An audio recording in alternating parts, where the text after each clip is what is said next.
Right, so we're going to finish Unit 5 today. Unit 5 was pretty short. We're going to finish that on page 81. Page 81 is going to be the last section of absolute value inequalities, okay? So we're going to go ahead and label page 81, 13.4, solving absolute value inequalities. There's a foldable that goes along with this as well. Same process today, and we're going to do a wrap up at the end of it to know what's going on, but go ahead and label page 81, 13.4, solving absolute value inequalities, and then get your foldable out. The second day of this is not that much different than the first. We're still going to isolate the absolute value first. Then we will create a compound inequality. Then we will solve the compound inequality. We have to move everything away from this absolute value bar. So we need to add 5. That leaves us with 1 plus b is less than or equal to negative 8. In the last part of the video, you saw where we had an absolute value is greater than a negative number, which is possible. It is not possible for an absolute value to produce a number that is less than a negative number, because that would be a negative number. Therefore, this is not possible. This is no solution. I know it is no solution when I have the absolute value less than a negative number. So we can have a compound inequality with either and or. We can have all real numbers, or we can have no solution. Number 7, again, if you're working on this, you might want to pause your video and try to work it yourself. We have the absolute value of 10 minus 2n, all divided by 3. We need to move this 3 to the other side.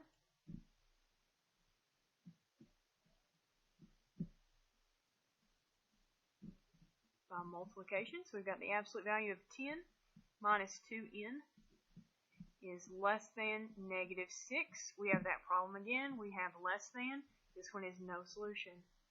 Less than a negative number is not going to work out for us. We've got another no solution. Go ahead and open this up and we'll do number 8.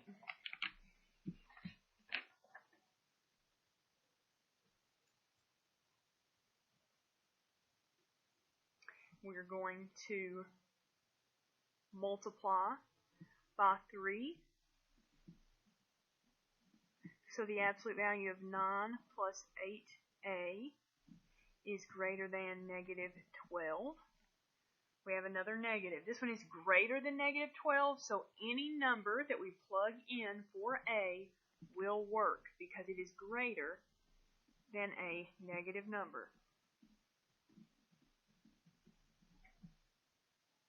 So all real numbers will work. When I created this, I did not plan for all of those to come out that way, but that's okay that they did. Let's continue on. Remember, all real numbers you can technically shade. It's just the entire graph. No solutions you cannot, because there is no solution on the graph, as one doesn't exist at all. Number 10, everything away from the absolute value bars. We have a 6, which is, remember, multiplication, so times 6. And we have a minus 5, so we're going to go ahead and add the 5. So we're going to bring the 6 and the absolute value back down. And we have greater than 120. We don't have a negative number now, so I know it's going to be okay. To continue to do this problem, I'm going to divide by 6. So the absolute value of 10x plus 10 is greater than 20.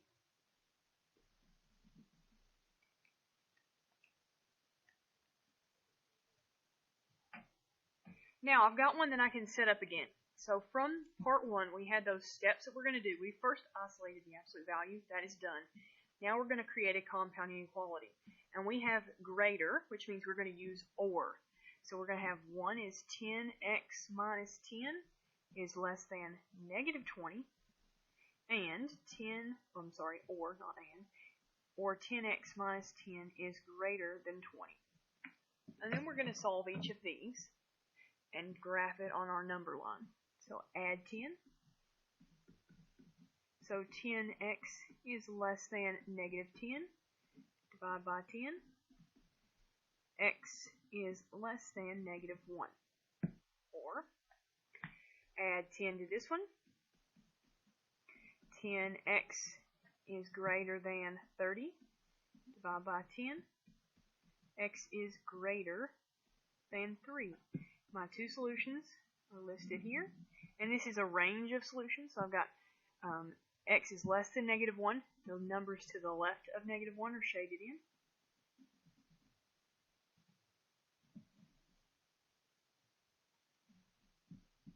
And x is greater than 3. The numbers to the right are shaded in. These, of course, are still open circle because there is no or equal to line underneath.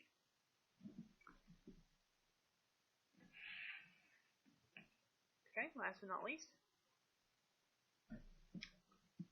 I'm going to move away from these absolute values. So I still have 6. Absolute value of 6 minus 7r is less than 6. And divide by 6.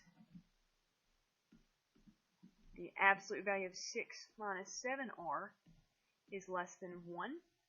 This one is a less than, so we are going to set it up as an and compound inequality, where I have a negative 1 is less than whatever's inside, 6 minus 7r less than positive 1. I'm going to continue to solve by moving the 6, which is positive, to each piece.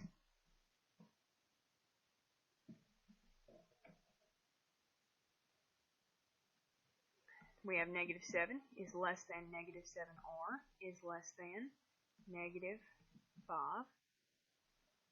And I'm going to divide by negative 7. Remember, if you divide by negative, even if it's in a compound inequality, you have to flip the symbols.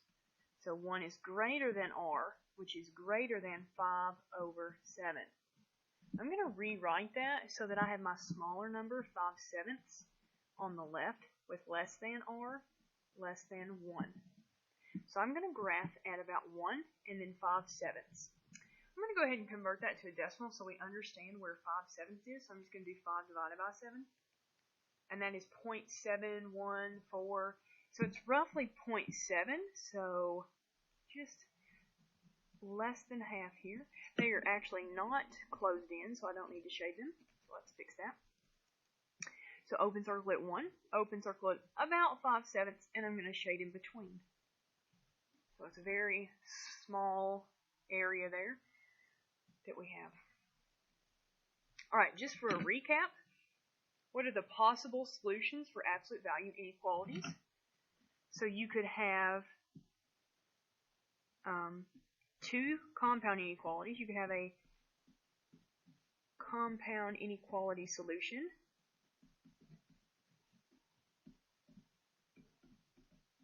You could have either and or with a range of values for each. You could have a no solution when the absolute value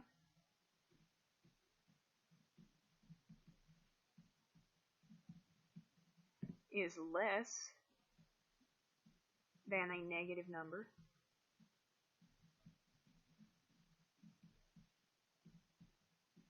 I'm going to have to move this. You cannot see it at all.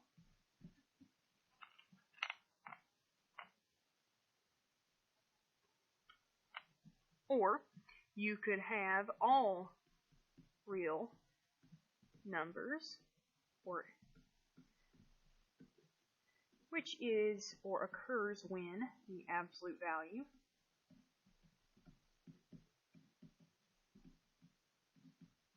is greater than a negative number.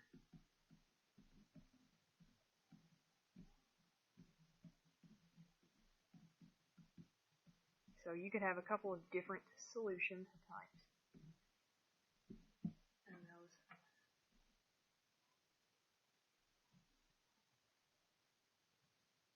Alright, now that we're finished with notes, go ahead and glue that on page 81. Make sure you put that in there where it goes. We are going to start a new unit, obviously. There will be a quiz over this stuff soon. But go ahead and glue that in. Make sure your notebook's in order for that notebook test before long.